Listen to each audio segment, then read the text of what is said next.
This video will talk about the third of the three types of structural isomers found in organic chemistry. Remember, there are 5 total types of isomers in organic chemistry.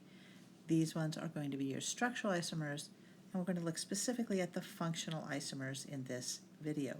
If you haven't already watched them, please make sure that you do watch the skeletal isomers and the positional isomers to see how they are different from the functional isomers. So in this video, we're going to talk about isomers that are structural isomers. That means they're bonded together in some different way, and they are functional isomers. Functional isomers are ones that have different functional groups present. Functional isomers have the same molecular formula, but will differ in the type of functional group they have, which means that the class of compound will differ. Let's start with letter A, which has the molecular formula C4H6. First, we need to find those functional groups. So in the first one, we see there are 2 double bonds, and in the second one, there is just a triple bond. Since these have the same molecular formula, but 2 different functional groups, these will be functional isomers. Let's do a little practice with naming. So we have the first one, the classification, when there's a double bond present, is alkene. And for naming this, the ending will be -ene. There's 2 of them, so we're actually going to put in diene because there's 2 of them. We have 4 carbons in the chain, so that would be butadiene. But again, that has that error of sound. The TD should not be next to each other, so we're going to add an A back in, and this becomes butadiene. Now we need to put what number they're on.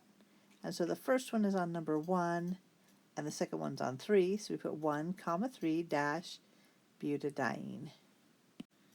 And the second one is an alkyne, so alkynes endeth YNE, and in this case we have 4 carbons in the main chain, so it's a butyne. The triple bond is on carbon number 2, so this is 2-butyne. For letter B, we have C4H10O. The molecular formula is the same, so these could be isomers. And we'll just look at them. We find the first one has this OH. The second one has the oxygen in the middle of 2 carbons.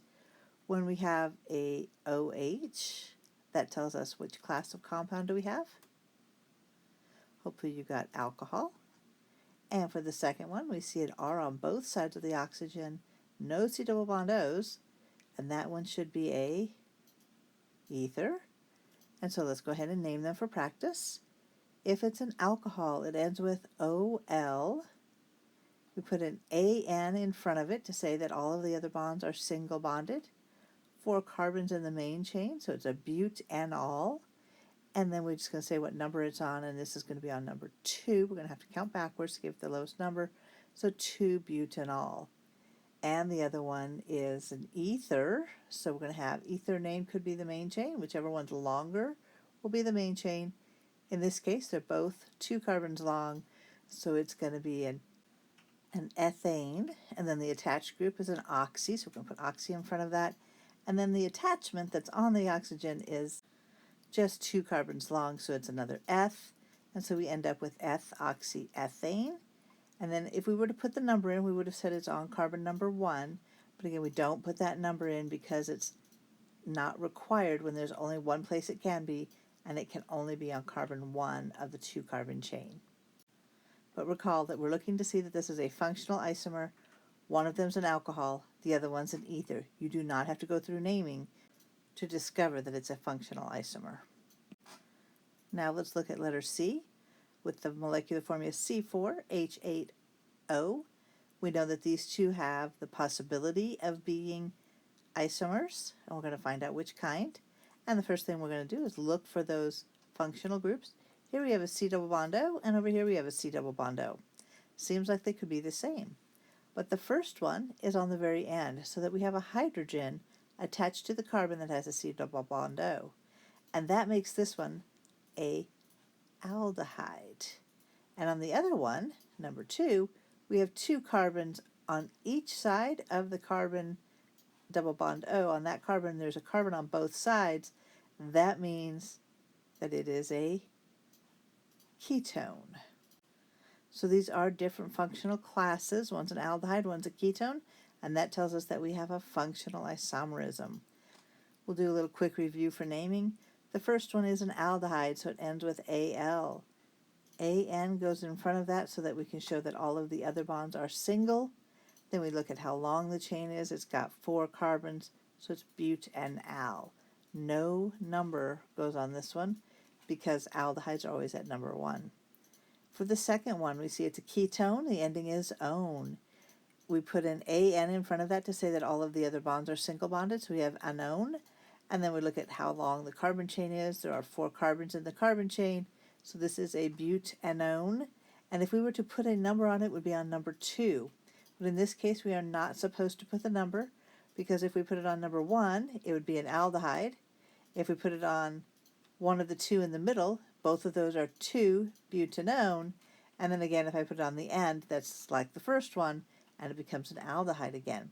So there's only one form that can be butanone, and it has to have it on one of those 2 center carbons. Now let's finish this up with letter D. D has the molecular formula C4H8O2, and these two both have that molecular formula, so we're going to see if they're the same or not. We look at both of them and we see that there's 2 oxygens on the same carbon for each of them. So we have a C double bond O OH and a C double bond O OR. When we have a C double bond O OH, that is which class of compound? Hopefully you got carboxylic acid. And when we have a C double bond O O with an R group on that oxygen, now you have which class of compound? And hopefully you got ester there. So let's go ahead and practice their naming. For the first one, we have a C double bond O OH. That's a carboxylic acid, so we're going to put oic acid at the end of its name.